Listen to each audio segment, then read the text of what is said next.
Hi all, welcome back to Malnad blogs Kannada. ಎಲ್ಲರೂ ಹೇಗಿದ್ದೀರಾ? I hope ನೀವೆಲ್ಲರೂ ಚೆನ್ನಾಗಿದ್ದೀರಾ ಅಂತ ಅನ್ಕೋತೀನಿ. ಹಾಗೆ ನಾನು ಕೂಡ ತುಂಬಾ ಚೆನ್ನಾಗಿದ್ದೀನಿ. ಆಲ್ರೆಡಿ ನಿಮಗೆಲ್ಲ ತಮ್ಮನೇಲಿ ನೋಡಿನೇ ಗೊತ್ತಾಗಿರುತ್ತೆ, ನಾನು 10 ಡೇಸ್ ವೆಯ್ಟ್ ಲಾಸ್ ಚಾಲೆಂಜನ್ನು ತೊಗೊಂಡಿದ್ದೀನಿ. ಇದು ಡೇ 1 ಆಗಿರುತ್ತೆ.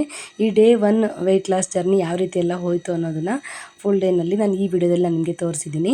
ಫಸ್ಟ್ ಎದ್ದ ತಕ್ಷಣ ಒಂದು ಲೋಟ ಬಿಸಿನೀರು ಕುಡಿದು ರಾತ್ರಿ ನೆನೆಸಿರುವಂಥ ಮೆಂತ್ಯ ಕಾಳನ್ನು ಬಿಸಿನೀರೊಟ್ಟಿಗೆ ಮಿಕ್ಸ್ ಮಾಡಿಕೊಂಡು ಕುಡಿತಾ ಇದ್ದೀನಿ, ಆಯಿತಾ. ಅದರ ನೀರನ್ನ ಕುಡಿದಾದ್ಮೇಲೆ ಆ ಮೆಂತ್ಯ ಕಾಳನ್ನು ಜಗದು ನುಂಗಬೇಕು.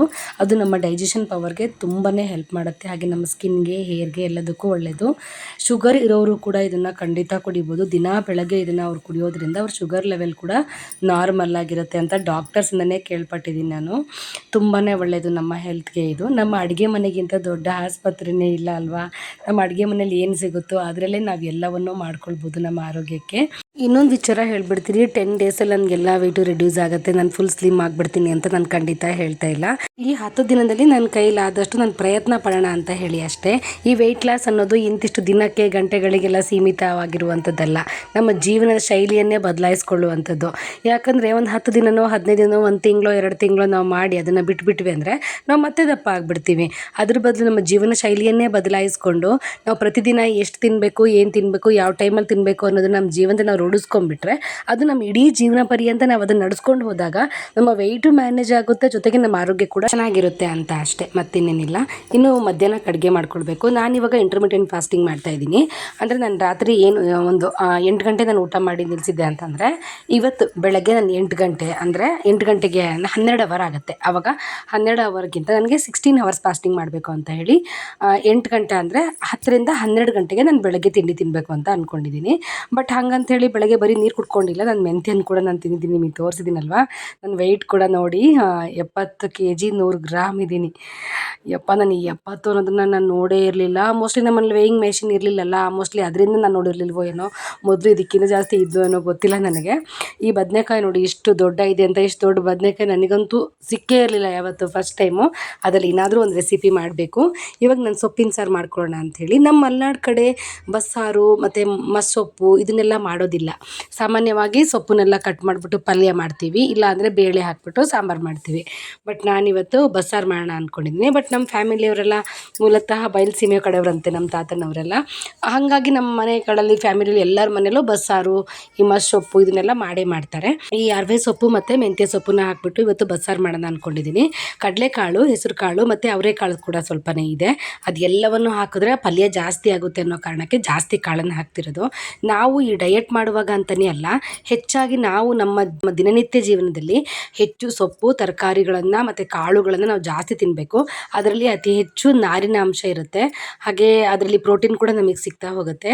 ಮತ್ತು ನನ್ನ ನೆಕ್ಸ್ಟ್ ವಿಡಿಯೋದಲ್ಲಿ ನಿಮಗೆ ಮನೇಲೇ ಪನ್ನೀರ್ ಮಾಡ್ಕೊಂಡಿದ್ದನ್ನು ಕೂಡ ತೋರಿಸಿದ್ದೀನಿ. ಮನೇಲಿ ಪನ್ನೀರ್ ಮಾಡ್ಕೊಳ್ಳೋ ಸಾಮಾನ್ಯ ಗೊತ್ತಿದ್ರೂ ಕೂಡ ಇದು ಸ್ವಲ್ಪ ಡಿಫ್ರೆಂಟಾಗಿ ಈಸಿಯಾಗಿ ಮಾಡ್ಕೊಳ್ಳೋ ಅಂಥದ್ದನ್ನು ಕೂಡ ನಾನು ತೋರಿಸ್ತೀನಿ. ಅದು ವಿಡಿಯೋ ಮಾಡಿಟ್ಕೊಂಡಿದ್ದೀನಿ, ಎಡಿಟಿಂಗ್ ಆಗಿಲ್ಲ ಇನ್ನು. ನಾನು ನೆಕ್ಸ್ಟ್ ವಿಡಿಯೋದಲ್ಲಿ ನಾನು ನಿಮಗೆ ಅಪ್ಲೋಡ್ ಮಾಡ್ತೀನಿ. ನಾನು ಯಾವ ರೀತಿ ಬಸ್ಸಾರು ಮಾಡ್ಕೊತೀನಿ ಅಂತ ಅಂದರೆ, ಯೂಶ್ವಲಿ ಹಸಿಮೆಣಸನ್ನು ಯೂಸ್ ಮಾಡ್ತೀನಿ. ಇವತ್ತು ಹಸಿಮೆಣಸು ಇರಲಿಲ್ಲ, ಅದಕ್ಕೆ ಒಣಮೆಣಸನ್ನು ಯೂಸ್ ಮಾಡ್ತಿದ್ದೀನಿ, ಆಯಿತಾ. ಈ ಅವರೆಕಾಳು ಮತ್ತು ಹೆಸರು ಕಾಳು ಜೊತೆಗೆ ಕಡಲೆಕಾಳನ್ನು ನೆನೆಸಿಟ್ಕೊಂಡಿದ್ನಲ್ಲ, ಆ ಎಲ್ಲ ಕಾಳುಗಳನ್ನು ಹಾಕಿದ್ದೀನಿ. ಅಂದರೆ ಇಲ್ಲಿ ಜಾಸ್ತಿ ಕಾಳು ಹಾಕ್ತಾಯಿದ್ದೀನಿ ನಾನು, ನನಗೆ ಪಲ್ಯ ಜಾಸ್ತಿ ಬೇಕಾಗುತ್ತೆ ಅಂತ ಹೇಳಿ ಅಷ್ಟೇ. ಅದನ್ನು ಒಂದು ವಿಸಲ್ ಬರ್ಸ್ಕೊಂಡ್ಬಿಡ್ತೀನಿ ಅಷ್ಟೇ. ಇನ್ನು ಧನಿಯಾ ಕಾಳು ಮತ್ತು ಮೆಣಸು, ಒಣಮೆಣಸಲ್ಲಿ ಗುಂಟೂರು ಮೆಣಸು ಮತ್ತು ಸ್ವಲ್ಪ ಗಿಡ್ಡ ಮೆಣಸು ಬರುತ್ತಲ್ಲ ಕಪ್ಪುದು, ಆ ಮೆಣಸು, ಜೀರಿಗೆ, ಸ್ವಲ್ಪ ಕಾಳು ಮೆಣಸನ್ನು ಹಾಕ್ಬಿಟ್ಟು ಹುರ್ಕೊಂಡಿದ್ದೀನಿ. ಅದಕ್ಕೆ ನಾನು ಯಾವುದೇ ಎಣ್ಣೆ ಎಲ್ಲ ಹಾಕ್ಕೊಂಡಿಲ್ಲ. ಒಂದು ವಿಷಲ್ ಬಂದಾದಮೇಲೆ ಅದು ಕಾಳು ಬೆಂದಿರುತ್ತಲ್ವ, ಅದಕ್ಕೆ ಸೊಪ್ಪನ್ನ ಹಾಕ್ಬಿಟ್ಟು ಓಪನಲ್ಲೇ ಬೇಯಿಸ್ಕೊತಾ ಇದ್ದೀನಿ.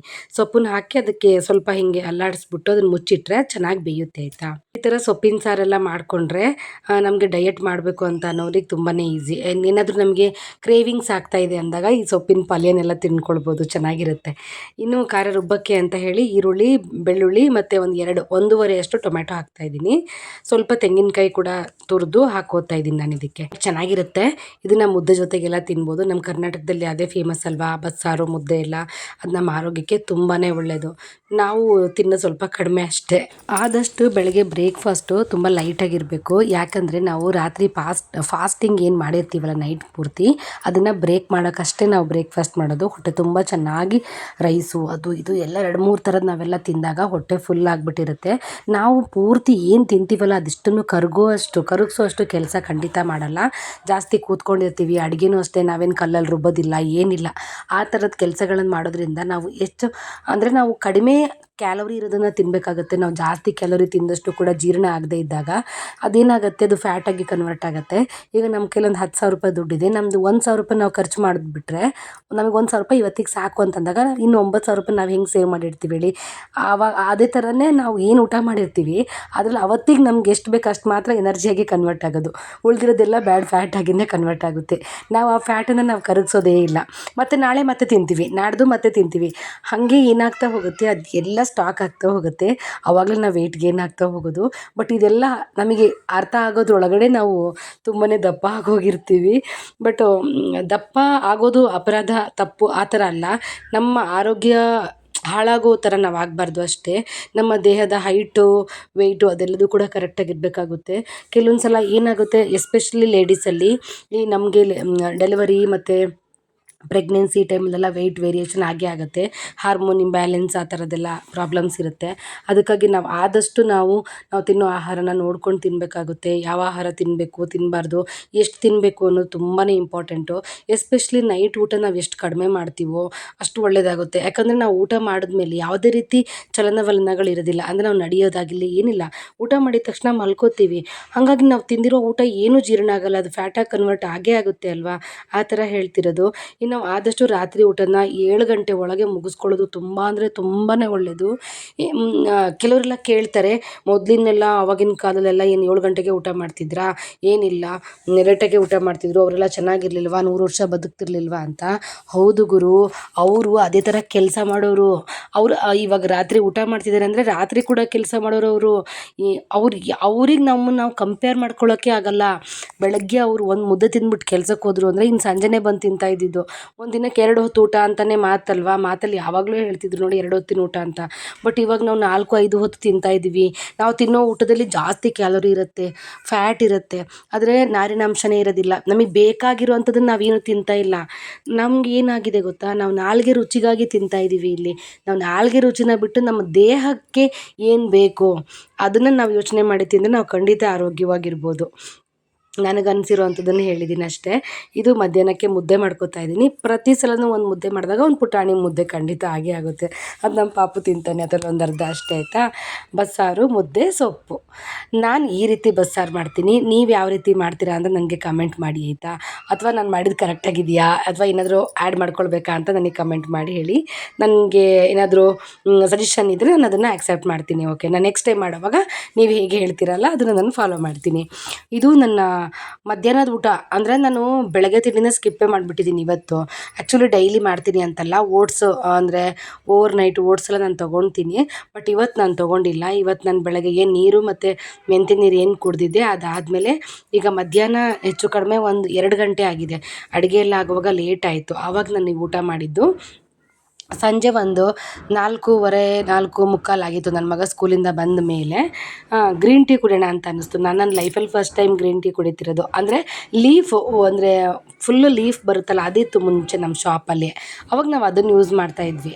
ಬಟ್ ಇದು ಪ್ಯಾಕ್ ನಾನು ತರಿಸಿದ್ದು ಆನ್ಲೈನಲ್ಲಿ. ನಿಮ್ಗೇನಾದರೂ ಬೇಕು ಅಂದರೆ ತರಿಸ್ಕೊಳ್ಳಿ. ಇದು ಎಲ್ಲ ಥರ ಎಲ್ಲದರಲ್ಲೂ ಸಿಗುತ್ತೆ, ಆನ್ಲೈನಲ್ಲಿ ಸಿಕ್ಕೇ ಸಿಗುತ್ತೆ. ಇದು 1 ಲೋಟ ಅಕ್ಕಿ ಹೀಗೆ ಬಿಸಿನೀರು ಹಾಕಿಬಿಟ್ಟು ಅದಕ್ಕೆ ಟೀ ಬ್ಯಾಗ್ ಹಾಕಿ ಇಟ್ಬಿಟ್ರೆ ಆಯಿತು. ನಿಜವಾಗ್ಲೂ ಹೇಳಬೇಕು ಅಂದರೆ ತುಂಬ ಕೆಟ್ಟದಾಗಿತ್ತು. ಬಟ್ ತುಂಬ ಜನರು ಪ್ರಶ್ನೆ ಇದೆ, ನಾವು ಗ್ರೀನ್ ಟೀ ಕುಡಿದ್ರೆ ಸಣ್ಣ ಆಗ್ತೀವಾ ಅಂಥೇಳಿ. ಗ್ರೀನ್ ಟೀ ಮಾತ್ರ ಕುಡಿಯೋದ್ರಿಂದ ಖಂಡಿತ ಸಣ್ಣ ಆಗಲ್ಲ. ಹಂಗೆ ನೋಡಿದ್ರೆ ಸಣ್ಣ ಆಗ್ತಾರೇನೋ, ಯಾಕಂದರೆ ಬರೀ ಗ್ರೀನ್ ಟೀ ಕುಡ್ಕೊಂಡೇ ಇದ್ದರೆ ಖಂಡಿತ ಸಣ್ಣ ಆಗ್ತಾರೆ. ಹಂಗಿರೋಕ್ಕೆ ಸಾಧ್ಯನೇ ಇಲ್ಲ ಅಲ್ವಾ. ಬೆಳಗ್ಗೆ ಮಧ್ಯಾಹ್ನ ರಾತ್ರಿ 3 ಹೊತ್ತು ಗ್ರೀನ್ ಟೀನೇ ಕುಡ್ಕೊಂಡಿರೋಕ್ಕಾಗತ್ತಾ? ಖಂಡಿತ ಇಲ್ಲ. ಹಾಗಂತ ನಾವು ಚೆನ್ನಾಗಿ 3-4 ಹೊತ್ತು ಚೆನ್ನಾಗಿ ತಿಂದ್ಬಿಟ್ಟು ವಾಕಿಂಗು ಎಕ್ಸಸೈಸು ಏನೂ ಮಾಡ್ದಲೆ ಬರೀ ಗ್ರೀನ್ ಟೀ ಮಾತ್ರ ನಾವು ಅವಾಗ ಒಂದೊಂದ್ಸಲ ಕುಡಿತಾ ಇದ್ದೀವಿ ತಿನ್ನೋದ್ರ ಜೊತೆಗೆ ಅಂದರೆ ಆವಾಗಲೂ ಸಣ್ಣ ಆಗಲ್ಲ. ಬಟ್ ನಾವು ನಿಯಮಿತವಾಗಿ ಡಯಟ್ ಮಾಡಿಕೊಂಡು ಎಕ್ಸಸೈಸು ವ್ಯಾಯಾಮ ಎಲ್ಲ ಮಾಡಿಕೊಂಡು ಜೊತೆಯಲ್ಲಿ ಸ್ವಲ್ಪ ಗ್ರೀನ್ ಟೀ ಕುಡಿಯೋದ್ರಿಂದ ನಮಗೆ ಕ್ರೇವಿಂಗ್ಸ್ ಕಡಿಮೆ ಆಗುತ್ತೆ. ಈ ಗ್ರೀನ್ ಟೀ ಎಲ್ಲ ನಮಗೆ ಡಿಟಾಕ್ಸ್ ಡ್ರಿಂಕ್ಸ್ಗಳೆಲ್ಲ ನಮಗೇನಾಗುತ್ತೆ ಡೈಜೆಷನ್ ಪವರ್ ಜಾಸ್ತಿ ಮಾಡುತ್ತೆ, ಪ್ಲಸ್ ಕ್ರೇವಿಂಗ್ಸ್ನ ಕಡಿಮೆ ಮಾಡ್ತವೆ. ನಮ್ಮ ಕ್ರೇವಿಂಗ್ಸ್ ಕಡಿಮೆ ಆಗೋದು ಕೂಡ ನಮಗೆ ತುಂಬಾ ಇಂಪಾರ್ಟೆಂಟ್ ಅಲ್ವಾ.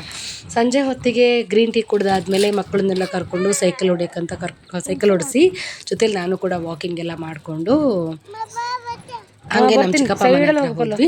ಅಲ್ಲಿ ಕೋಳಿ ಮರಿ ಇತ್ತು, ಪುಟಾಣಿ ಕೋಳಿ ಮರಿಗಳು, ಒಂದು ಬಾತುಕೋಳಿ ನಮ್ಮನೆದು, ಅವ್ರ ಮನೆಗೆ ಕೊಟ್ಟಿದ್ದೀನಿ. ಅದು ಇತ್ತು ಆಯಿತಾ. ಬಟ್ ಅದು ಇವತ್ತಿದೆ, ನಾನು ಇಲ್ಲಿ ಇದು ನಿನ್ನೆ ವಿಡಿಯೋ ಇತ್ತು, ಬಟ್ ಇವತ್ತು ಅದು ಸತ್ತೋಗಿದೆ. ಇದಕ್ಕಿದ್ದಾಗೆ ಅದಕ್ಕೆ ಏನಾಯ್ತು ಅಂತಲೇ ಗೊತ್ತಾಗಿಲ್ಲ. ಅದೇನಾದರೂ ತಿಂದುಬಿಡ್ತೋ ಏನೋ. ಇದು ಬ್ಲ್ಯಾಕ್ ಕಲರ್ ಇದೆಯಲ್ಲ ಅದು ಬಾತುಕೋಳಿ, ತುಂಬ ಚೆನ್ನಾಗಿತ್ತು. ಬಟ್ ಬೇಜಾರಾಯಿತು, ತುಂಬ ಬೇಜಾರಾಯಿತು ಇವತ್ತು. ಅದಾದಮೇಲೆ ಸಂಜೆ ವಾಕಿಂಗ್ ಎಲ್ಲ ಮುಗಿಸ್ಕೊಂಡು ಮನೆಗೆ ಬಂದಿದ್ದಾದಮೇಲೆ ಪಲ್ಯನ ಸ್ವಲ್ಪ ಬಿಸಿ ಮಾಡಿಕೊಂಡೆ. ಒಂದು 6:30 7:30 ಆಗಿದೆ. ಇಷ್ಟು ಸೊಪ್ಪಿನ ಪಲ್ಯನ ನಾನು ತೊಗೊಂಡಿದ್ದೀನಿ ಇವತ್ತು ರಾತ್ರಿಗೆ. ಇಷ್ಟು ತಿಂದಾದ್ಮೇಲೆ ಮತ್ತೆ ಹಸಿವಾದರೆ ನಾವು ತಿನ್ನೋಣ ಅಂತ ಅಂದ್ಕೊಂಡಿದ್ದೆ, ಬಟ್ ಇದು ತಿಂದಮೇಲೆ ಹಸಿವೆ ಆಗಲಿಲ್ಲ, ಹೊಟ್ಟೆ ಫುಲ್ ಆಗೋಯಿತು. ಇದನ್ನು ತಿಂದಾದಮೇಲೆ ಇದು ಏನು ಚಿಯಾ ಸೀಡ್ಸನ್ನ ನಾನು ನೆನೆಸಿಟ್ಟಿದ್ದೆ, ಅದಕ್ಕೆ ಒಂದು ಲೋಟ ಫುಲ್ಲು ಬಿಸಿ ನೀರಿಗೆ ಚಿಯಾ ಸೀಡ್ಸ್ನ ಹಾಕ್ಕೊಂಬಿಟ್ಟು ಒಂದು ಲೋಟ ಫುಲ್ಲು ಕುಡಿದು ಅದಾದಮೇಲೆ 1 ಅವರ್ ಮನೆ ಹತ್ರ ವಾಕ್ ಮಾಡಿದ್ದೀನಿ. ಇದೆಲ್ಲ ಮುಗ್ದಾದ್ಮೇಲೆ ರಾತ್ರಿ 1 ಅವರ್ ವಾಕ್ ಮಾಡಿ ಇವತ್ತಿನ ನನ್ನ ಡೇನ ಮುಗಿಸಿದ್ದೀನಿ. ಇದಾಗಿತ್ತು ನನ್ನ ಫುಲ್ ಡೇ ಡಯಟ್ ರೊಟೀನ್ ಅಂತಲೇ ಹೇಳ್ಬೋದು. Day 1 weight loss challenge routine. So ಈ ವಿಡಿಯೋ ಇಷ್ಟ ಆಗಿದರೆ ಪ್ಲೀಸ್ ಒಂದು ಲೈಕ್ ಮಾಡಿ. ಹಾಗೆ ನನ್ನ ಚಾನಲ್ನ ಯಾರಾದರೂ ಸಬ್ಸ್ಕ್ರೈಬ್ ಮಾಡ್ಕೊಳ್ಳದೆ ನೋಡ್ತಾ ಇದ್ದರೆ ಪ್ಲೀಸ್ ಸಬ್ಸ್ಕ್ರೈಬ್ ಮಾಡ್ಕೊಂಡು ನೋಡಿ ಆಯಿತಾ. ನಿಮ್ಮ ಸಪೋರ್ಟ್ ನನಗೆ ತುಂಬಾ ಇಂಪಾರ್ಟೆಂಟು. ನೀವು ಹೀಗೆ ನಂಗೆ ಸಪೋರ್ಟ್ ಮಾಡ್ತಾಯಿರಿ. ಇನ್ನೂ ಹೆಚ್ಚು ಜನರು ಕೂಡ ಸಬ್ಸ್ಕ್ರೈಬ್ ಮಾಡಿ, ಹಾಗೆ ಲೈಕ್ ಮಾಡಿ, ಶೇರ್ ಮಾಡಿ. ನಿಮ್ಮ ಅನಿಸಿಕೆ ಅಭಿಪ್ರಾಯಗಳನ್ನು ನನಗೆ ನೀವು ಕಮೆಂಟಲ್ಲಿ ತಿಳಿಸಿ. ನಾನು ಖಂಡಿತ ನಿಮಗೆ ರೆಸ್ಪಾನ್ಸ್ ಮಾಡ್ತೀನಿ. Thanks for watching. ಬಾಯ್.